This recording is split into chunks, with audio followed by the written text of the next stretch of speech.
Your wife has just been diagnosed with breast cancer. You are a hospital administrator. You know firsthand what she's up against. You also know that she's way too young to have this disease, and you worry about your 3 young children. So how does one cope? Justin Kendrick shares his personal experience as a caregiver and his family's heart-wrenching experience. He's not afraid to show his emotions, and several times I thought we would have to stop and regroup. But what I admire about this man the most is he was not afraid to ask for help. He talks about learning to rely on his community and shares the incredible impact of spontaneous acts of kindness. We also talked about the invaluable support from Memorial Hermann's Canopy Cancer Survivor Center and how they help families through tough times. When you subscribe to our show, you help us grow. Someone you know may need to hear this story, so please share with your family and friends and consider supporting our mission at therose.org. Let's talk about your breast. A different kind of podcast presented to you by The Rose, a breast center of excellence and a Texas treasure. You're going to hear frank discussions about tough topics, and you're going to learn why knowing about your breast could save your life. Justin, thank you so much for coming out, and I know you had a trek to get here. It's okay, yeah. But we so appreciate you coming to join us. You were just telling us something about Canopy. So tell me what that is, what it's about, and your involvement with it. Yeah, so I've been involved with Canopy for quite some time. Canopy is a cancer survivorship center. Its mission is to elevate life above cancer. I've been at the Woodlands campus since 2014, serving my current role for the past 4.5 years. Which is? I'm the CEO for Memorial Hermann, the Woodlands Medical Center, and Memorial Hermann Northeast Hospital, so cover 2 campuses.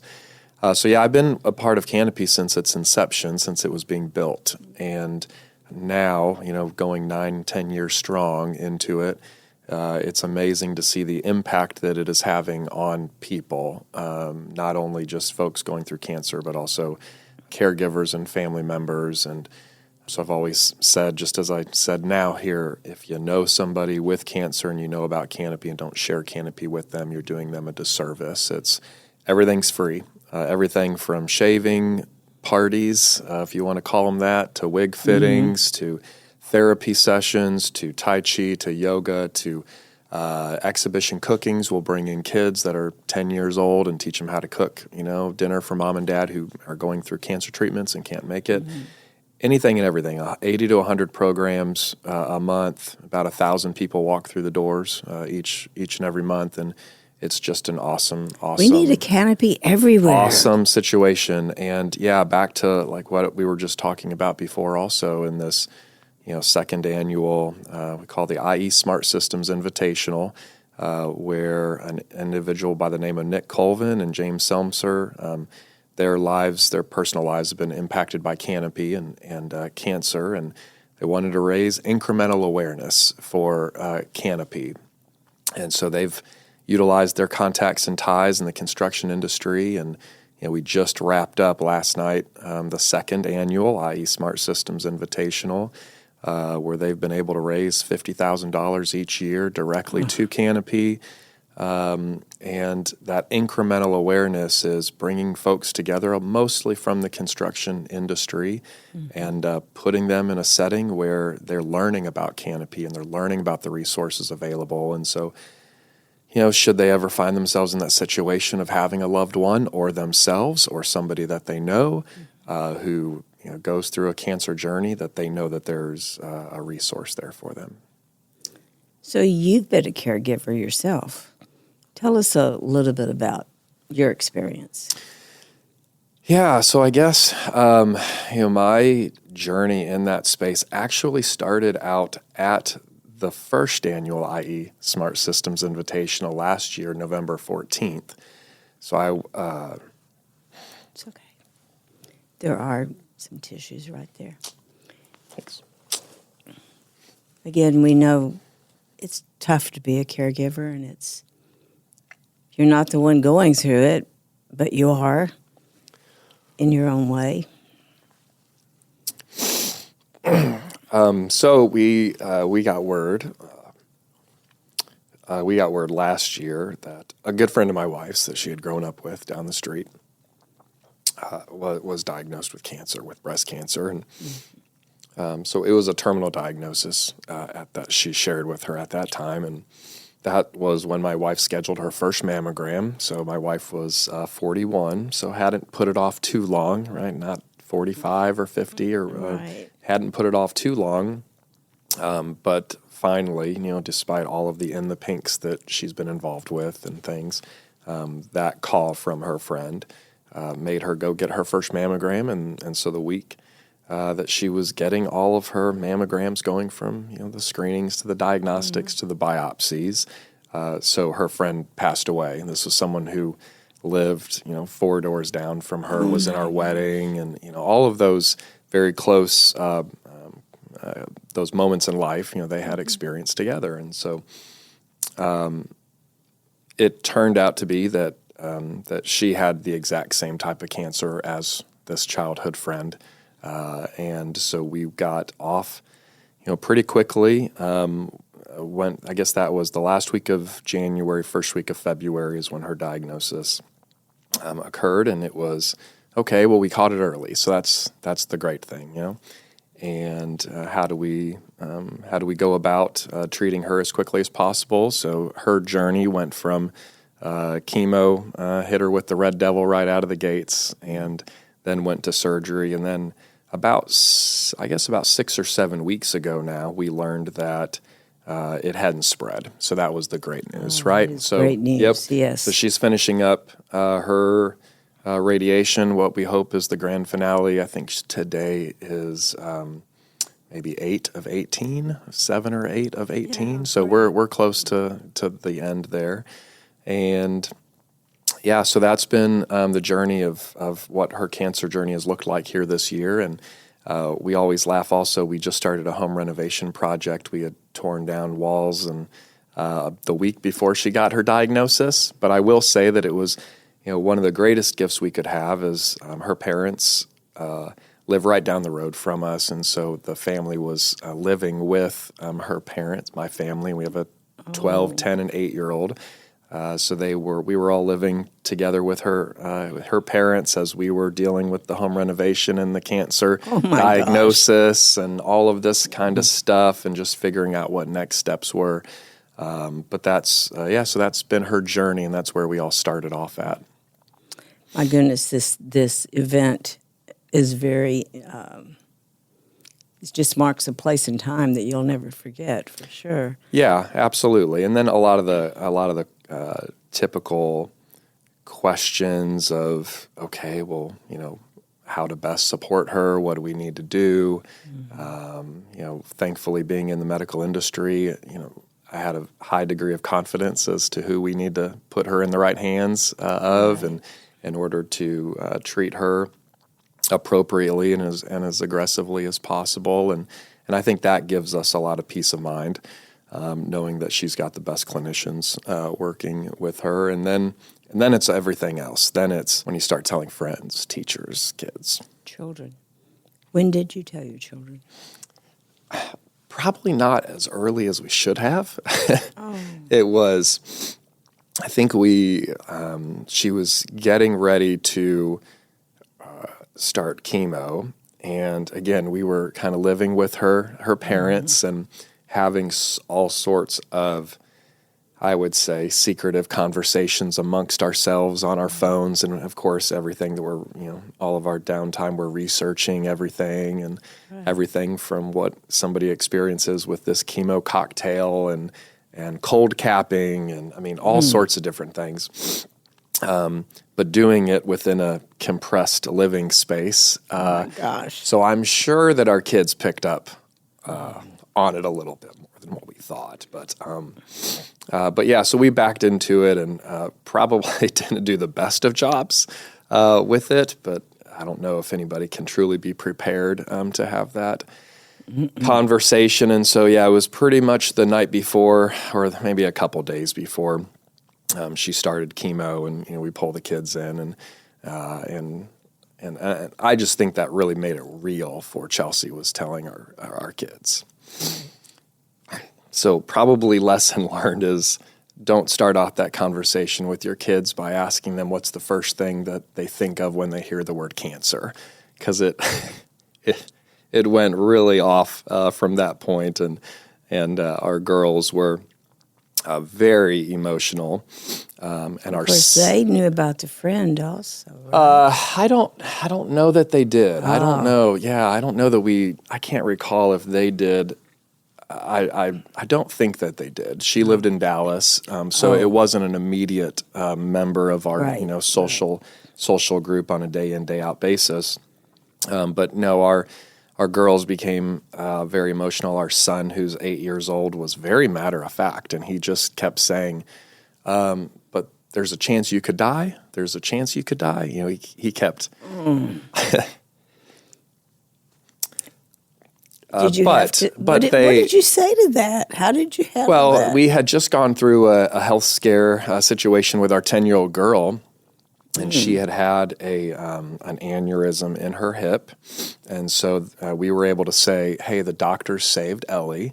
The doctors are going to save Mom, and we're going to be okay. We just don't know. Oh, we just don't know what the next, 6, 8, 9 months are going to look like, and we'll figure it all out together, and we'll go from there.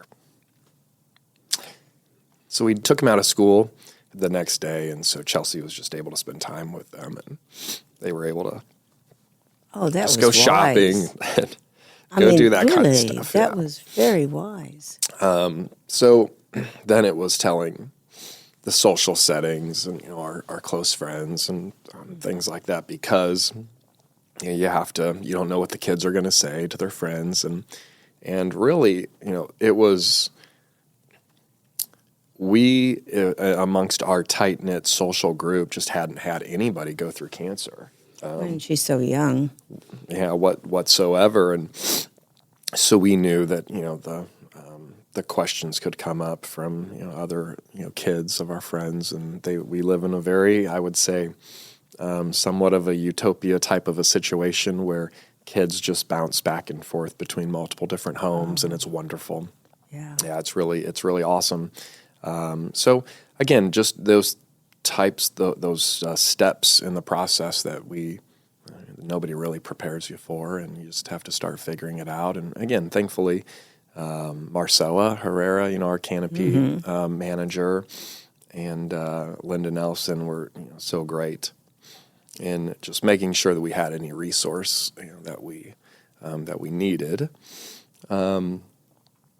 So yeah, then it became, okay, I need to just figure out the scheduling and figure out how to, support her however we can. And do we need to make adjustments, for her chemo sessions and how she's going to be feeling after the chemo sessions. And so there were just a lot of things up in the air from a life standpoint, but it certainly brings a lot of things into perspective also. And things that mattered, maybe beforehand didn't really matter as much. And let's just figure this out as a family and go through it. And so that's really what we set out to do.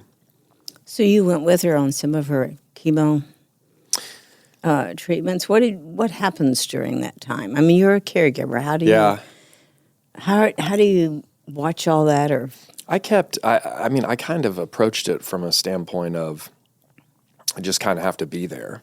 I don't know what to say a lot of times, and my wife will make some other jokes about those other big moments of life of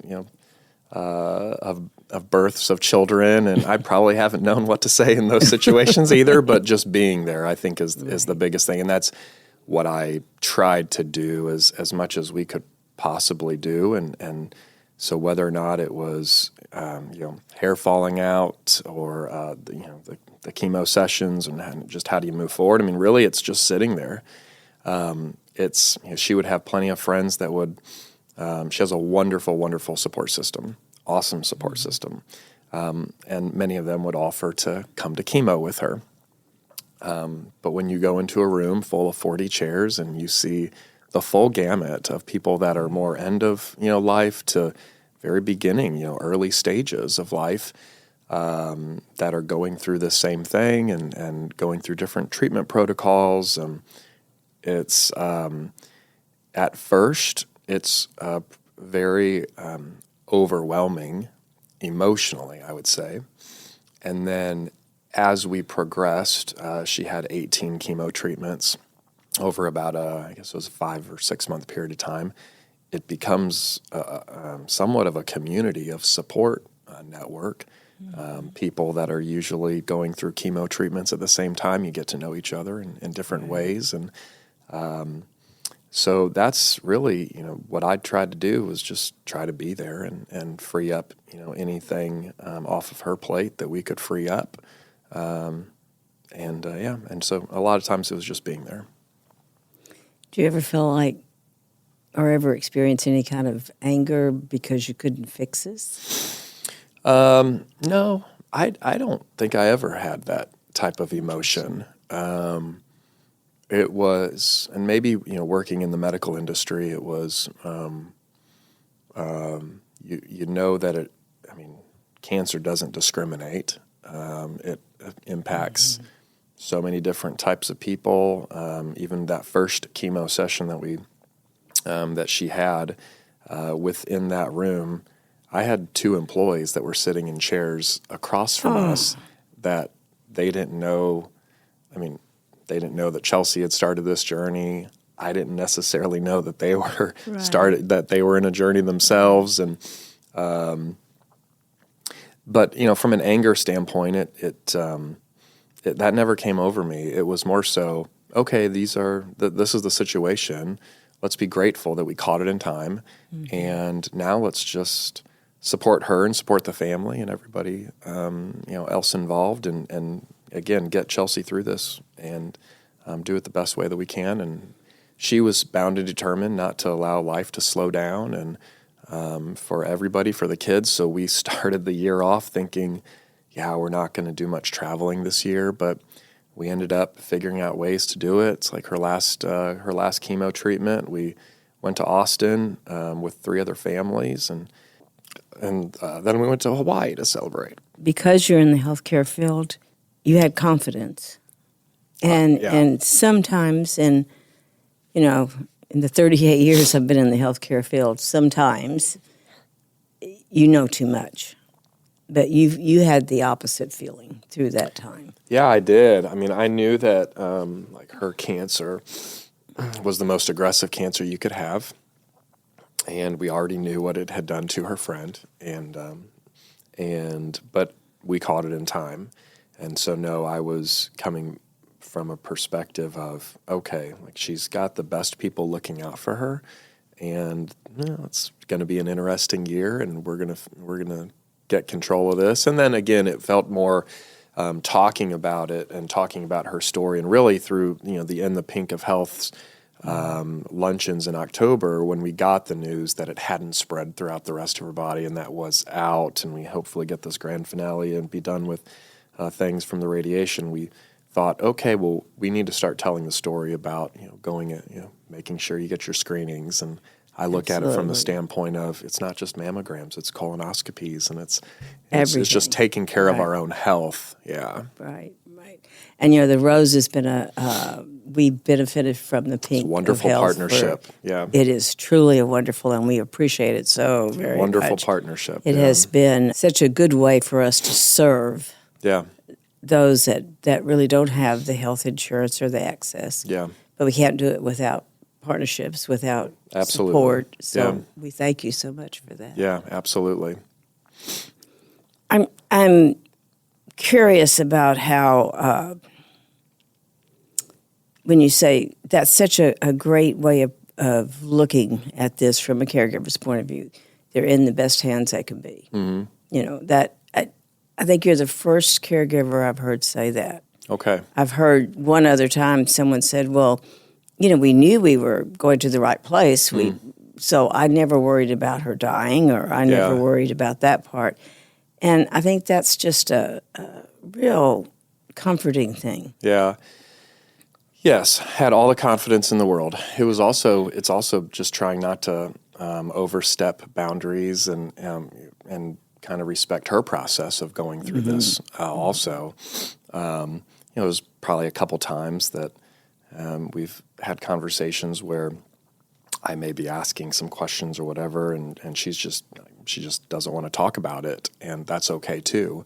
Right. And knowing, like with Canopy, I mean, we've been very involved with Canopy over the years, but it became a situation that I couldn't just force her to go to Canopy. Right? That's I mean, true. that I Yeah. can't just.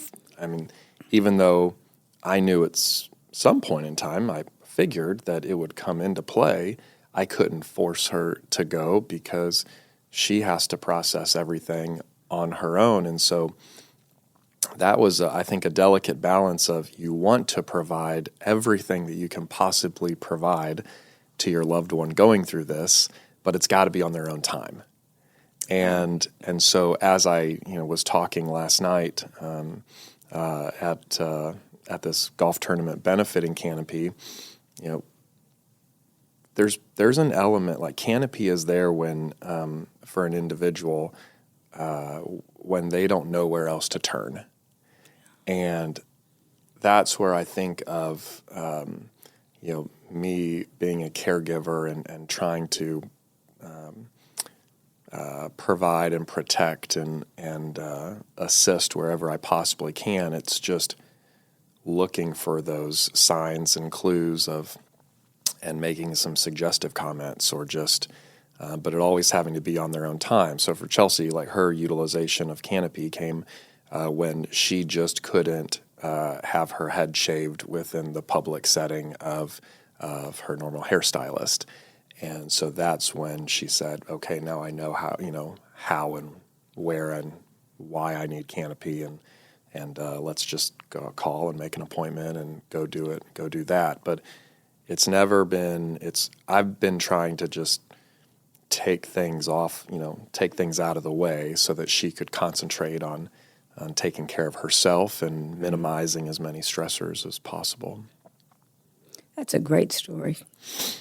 I mean, I've known about Canopy for a long time. Yeah. But did not realize how important something like that could be. Yeah, and again, just sharing, in the setting that we shared last night.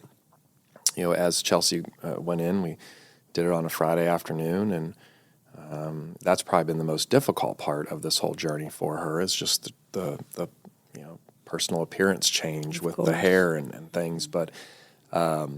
When the individual who's taking care of you and getting ready to cut off all your hair and do a wig fitting, Suzanne had lost her hair 7 times since the year 2014. She has since passed, but when you are sitting in a chair and someone tells you who's about to cut your hair for the first time that they've lost their hair 7 times, it puts things into perspective a little bit also. And again, just the sharing of stories from this amazing community. It's an incredible people, incredible strength, and incredible perspective. So yeah, that helps out. It certainly helps out the situation. Oh, yeah. Mm-hmm. So besides Canopy, what was the most important thing anyone ever did for you during this time? Or most thoughtful? Or that's where I think it's difficult.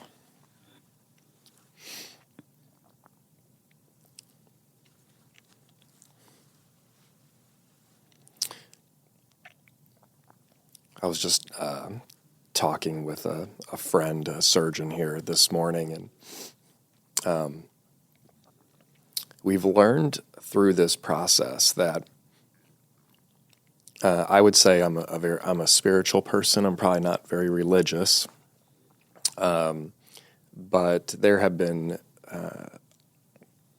moments through the past year where you might get 5 text messages all within a 30-minute period of time or an hour from very random sources or phone calls or whatever. And,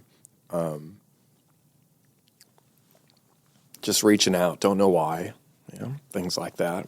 maybe they know, maybe they don't. We've kind of kept it more quiet until the past month in the Pink Luncheons. But I've always said, those are the types of situations where there's probably some higher power that's putting people on other people's minds, and those are sometimes the most impactful, like right when you need them, Yes. not when you're expecting them or Right. getting together. And so through this journey, I've taken the approach to say, if somebody comes to mind, just shoot them a text, because you don't know what they could be going through, and but it's something that we have felt, through this journey. That again, in the conversation with this person, I had shot him a text, whatever it was, a month ago or something, and his family was going through a situation, in another country, and so he and I were just talking about that. It's very interesting timing. So if somebody comes to mind, just go ahead and send them a text and start paying it forward like that. The other things would be, again, spending the last couple days at this golf tournament with friends that have been very impactful, to me personally throughout this journey and stuff. And have, one friend who he lives in Mazatlan. He came up and, during early in the process, he just asked me to go to breakfast. I didn't know exactly what he wanted to talk about or anything. So we go have breakfast. I cleared my calendar because he asked me just to go out, and all he wanted to do was check on me. Oh, that had to mean a lot. So, that's one example with another friend that we were with. Just those types of things. Had another buddy who just asked. He's like, "Come on over. Let's cook dinner and just do things like that." So incredibly grateful for Chelsea's support system throughout this. Her journey is almost overwhelming. I mean,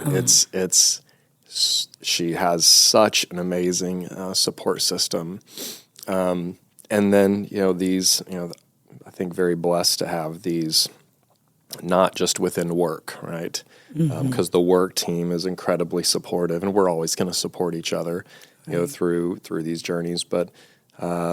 Just very key individuals who, that they're there to, just, if you ever need anything, and just pick up the phone, and it would certainly be reciprocated. But yeah, so it's been really fun spending the last 2 days as we've raising incremental awareness for Canopy and doing it with those, with a couple of those guys and another guy who we've had some wonderful connections with this past year as well. I think we forget that. Guys need that support too. Yeah, and that's why, again, it's as Chelsea and I have talked and just trying to think through of, very grateful for the platforms that we have in order to tell the story, and this is another platform to just go ahead and. I think I've used the words like raw and unstable at times to describe, the emotions, because, we still are going through this, and we still, I'm still trying to think about, okay, how do we make life as good for her as possible so that she can continue to focus on herself. But yeah, still going through it, but still very, very grateful for the wonderful support system that we've got around. The one thing I've learned through all these podcasts is people just need other people.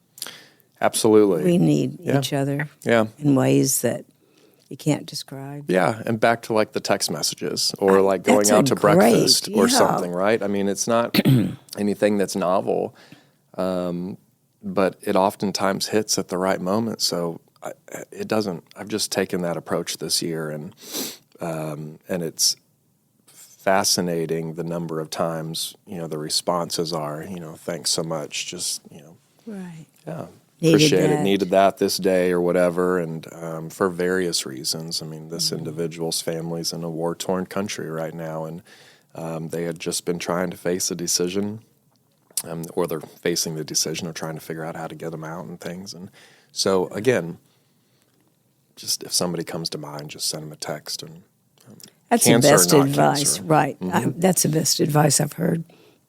I think to date, seriously. Yeah. Because that has happened to me, and Yeah. it means so much. It means so much. So how do we pay it forward, and how do we learn from that? So yeah, sorry for being a little raw and unstable here in this conversation. When I saw some of the potential questions for us to cover today, I thought,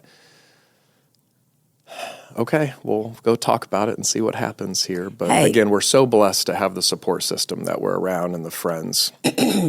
I tell you what, we're so blessed that you came and talked today, because for hundreds of reasons, but letting our listeners see that part that we don't often talk about, and the part of us that can be very raw, can be very vulnerable.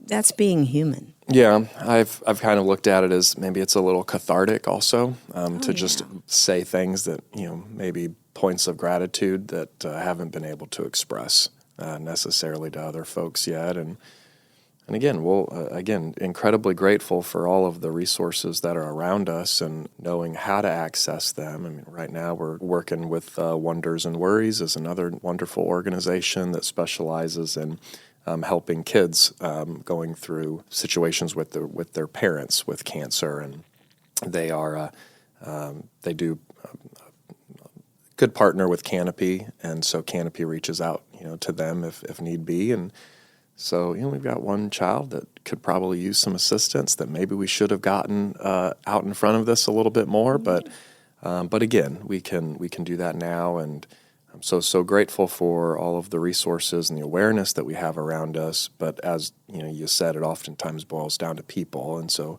I can't imagine going through this without the right support network and support system and stuff. So as we've kind of gone throughout this, it's been incredibly important for us to be able to express that gratitude, and that's oftentimes the most soliciting the most emotions. Absolutely. Thank you so much for being with us today. This was really insightful, and just appreciate you. I know you do lots of great things in the community, and we so appreciate Canopy and all the resources. But my goodness. Well, we appreciate all that you do in this space, and the Rose has been a wonderful organization for many years. And as we know, the statistics and the ratios, and it keeps getting more and more prevalent. So what you all do, hopefully, addresses things before they get too bad, and you all can, in your own way, elevate life above cancer with with all of your synergistic partnerships and things too. Thank you so much for being with us. Yep, my pleasure. Thank you for joining us today on Let's Talk About Your Breasts. This podcast is produced by Speak Podcasting and brought to you by The Rose. Visit therose.org to learn more about our organization. Subscribe to our podcast, share episodes with friends, and join the conversation on social media using hashtag Let's Talk About Your Breasts. We welcome your feedback and suggestions. Consider supporting The Rose. Your gift can make the difference to a person in need. And remember, self-care is not selfish. It's essential.